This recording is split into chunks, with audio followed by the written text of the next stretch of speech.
What's going on, guys? Gamer Dude back once again with some more informative gaming news. But y'all know the routine. If you guys are new to the channel, please make sure you smash that like button and drop me a subscribe, because it would just be your good deed of the day. Same applies if you are a returning viewer. Now then, in a stunning turn of events, PlayStation is actually being sued for apparently selling games that didn't need to be sold. Let's break this down and find out what's actually going on. So in a post from BBC News, so you know it's actually legitimate and not just a BS thing on Reddit, PlayStation is being sued for £5 billion in the UK over rip-off games. Now, Sony is being accused of allegations that it has ripped off its customers with overpriced games and in-game purchases. Now, I must emphasize that this is digital content only, and the microtransactions therein. It has nothing to do with physical game sales. So let's dive deep into this and break it down and find out why this class action lawsuit is being pursued. The group legal action, led by customer rights champion Alex Neil, could see almost 9 million gamers be compensated and reimbursed. It claims Sony PlayStation has breached competition law, imposing unfair terms and conditions on gamers, developers, and publishers, and driving and hiking up those prices, or rather digital prices. Now, in a quote from Miss Neal, she has said, "The game is up." Now, Sony PlayStation has yet to comment on any of this and on why the lawsuit's actually being allowed to go through to court, because not many class action lawsuits actually get through on these guys. You know, companies like Microsoft and Sony have an army of lawyers to just bury these things. I'm not saying it's like the 50s and 60s where someone would just hand over a £100 bill or $100, and it's like, right, that's it, it's gone. You can forget it. No, these days it's dealt with by an army of lawyers, and it's just buried under the rug. Anyway, moving on. The claim filed at the Competition Appeal Tribunal alleges the gaming company abused its position as the market leader to impose terms and conditions on games, developers, and publishers, including a 30% commission on every digital game or in-game purchase made through the online PlayStation Store. So yes, for noobs, that does include the in-game purchases as well as the game purchase. So the skins, for example. The estimated damages per individual in the claim is said to be between £67 and £562. The legal the legal case claims Sony PlayStation's actions have driven up prices for consumers, resulting in customers being unwittingly overcharged for digital gaming purchases by up to a total of $5 billion over the past 6 years. Now, I'm not sure if any of you are aware, but Sony have also recently hiked up the price of the PS5.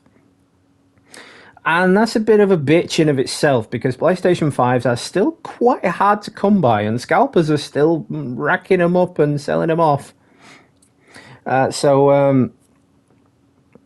It doesn't look good for Sony at the moment, and as a long-time PlayStation gamer, I'm rather concerned by this. Anyway, the lawsuit applies to any customer who has purchased digital games or add-on content on their console or through the PlayStation Store since August of 2016.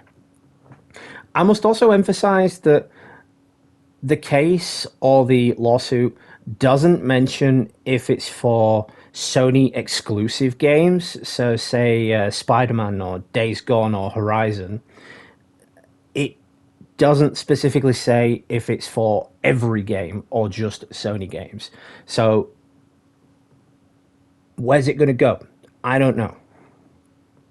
But apparently it's a very strong case. And in another quotation from Miss Neal, she goes on to say, "We believe we've got a really strong case, or else we wouldn't be doing this," Miss Neal told BBC News.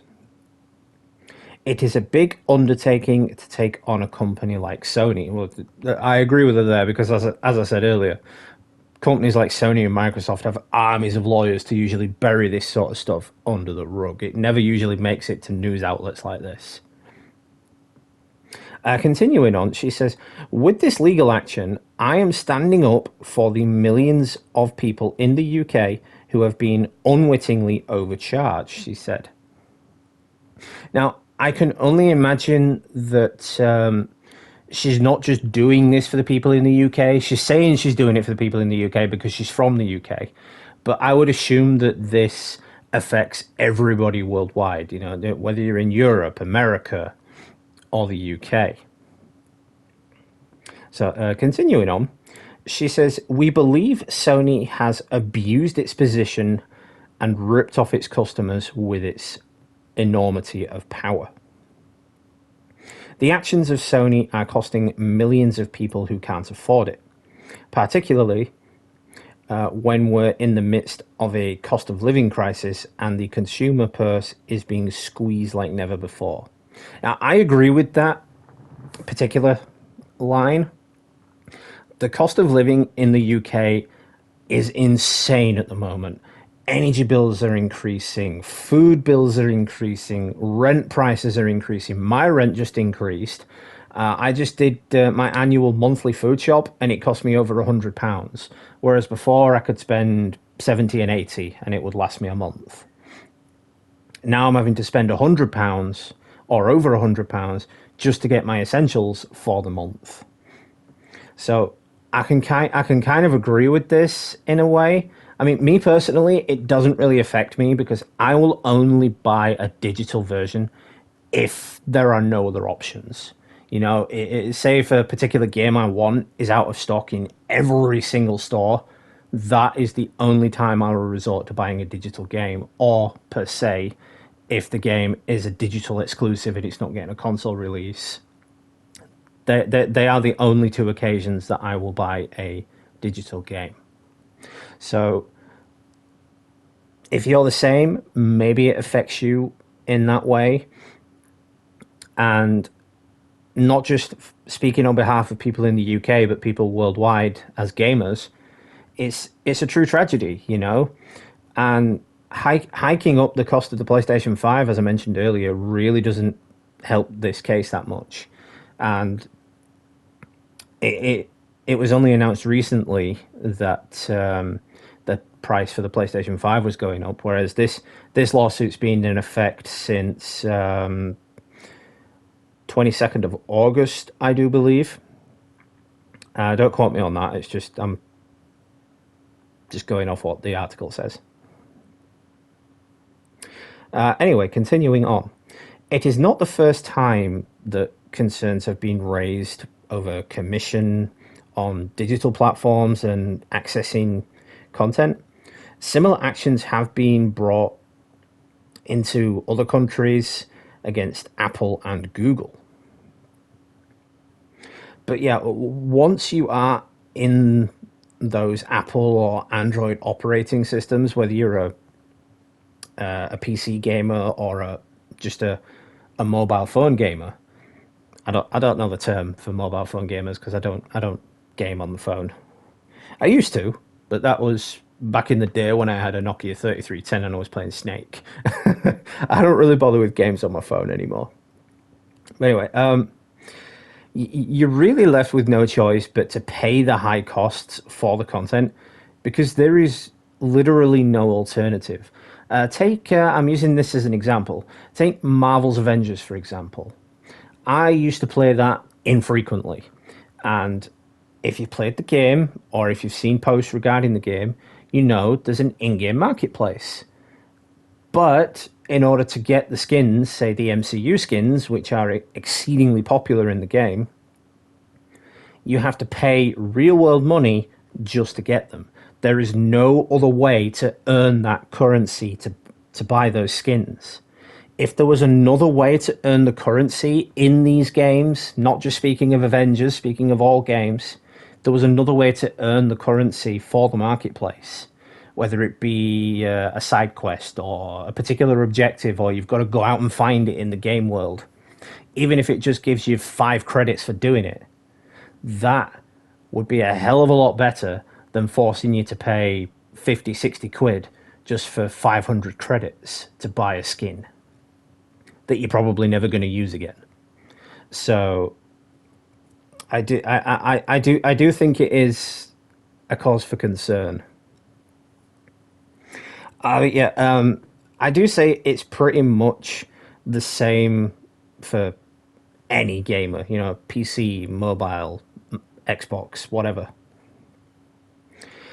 If the lawsuit is successful, PlayStation users will automatically have a claim if they have, and this is a quote from an article I've picked up, if they have owned a console since the 19th of August 2016, live in the UK, and I must emphasize in brackets, it says subject to terms.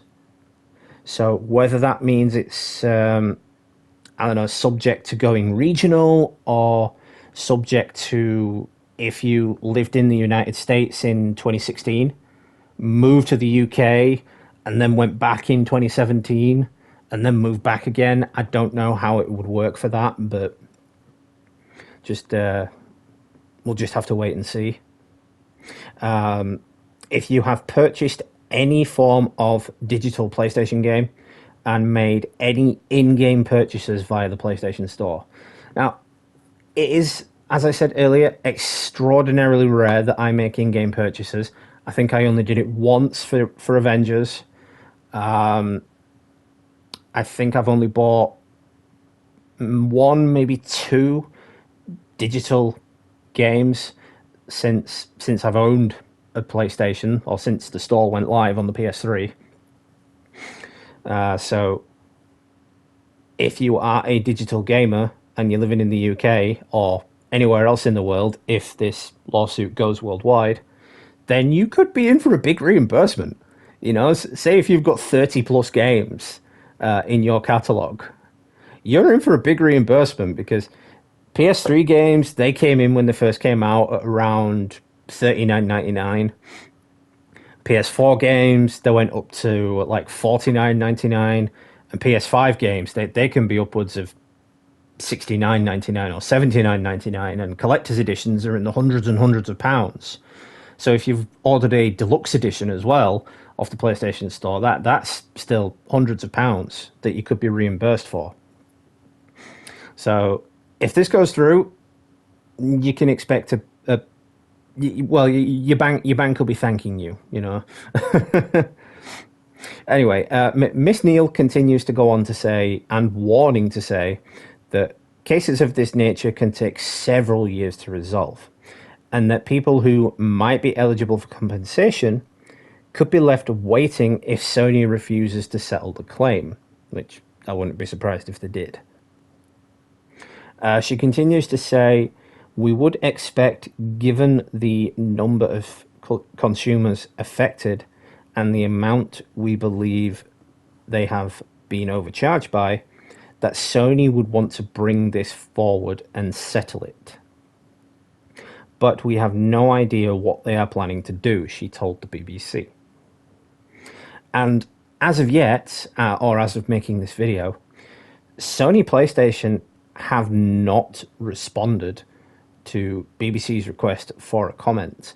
They haven't even released an official statement. And as I said, the article I pulled that quote from was from the 22nd of August, and I'm recording this video on the 30th of August. So Who knows? They may come up with a statement in a few weeks' time, but as of yet, PlayStation have remained silent. So anyway, let me know down in the comments what you guys think. I would also be interested to know if you're a digital gamer or a physical gamer. Me personally, I like to collect. I like collecting games. I've still got PS1 games in the boxes from PS1 to 2 to 3 to 4 to 5. I have an unbelievable collection. You just would not believe it. Literally run out of space to put them over the years. I think all of my PS1 games are actually stored in a garage somewhere in a bag. I should probably check on those because they might be a little bit ruined by now, but still, you get my point. I like collecting these things. I like to have them because if you're a digital gamer, and I've got nothing against you if you are, but if you're a digital gamer and your console breaks down or your hard drive gets corrupted, then that's it. They're gone. I mean, sure, you can re-download them, but you've got to buy a new hard drive or a new console first. So wouldn't it be better to have the physical copy of the game and have some kind soul lend you their console who might not want it anymore or might not need it, or just because they're kind, they're lending you their console, or they might have a spare. But either way, yeah, that is why I prefer to have physical copies of the games in case my console does break down. But yeah, that's it for this video then. So once again, you all know the routine. If you are new to the channel and enjoyed this video, please make sure you smash that like button and drop me a subscribe, because it would just be your good deed of the day. Also, coming soon, we have Destroy All Humans 2, so stay tuned for that. I'm super psyched for it. I cannot wait to play that and bring it to you on the channel. I'm going to be live streaming it, of course. I've got the collector's edition, so I look forward to a rare unboxing video as well. Looking forward to it. We've got 2 more decent AAA games coming out this year. We've got Gotham Knights and God of War. Definitely pre-ordered them, definitely got those coming. I've got the collector's edition of Gotham Knights coming, so there's another unboxing video on the way. There's a lot of content coming from me, guys. And I know I was gone for a while. I know I've got to earn back your trust and your viewerships and build myself back up. But trust me, I'm not going anywhere. I left for personal reasons that I'd rather not get into. So just know that I'm back and I'm not going anywhere. So yeah, that's it for the video then. Thank you all so much for stopping by. I do appreciate it. This has been Gamer Dude. Happy gaming, and I will catch you all in the next one, guys.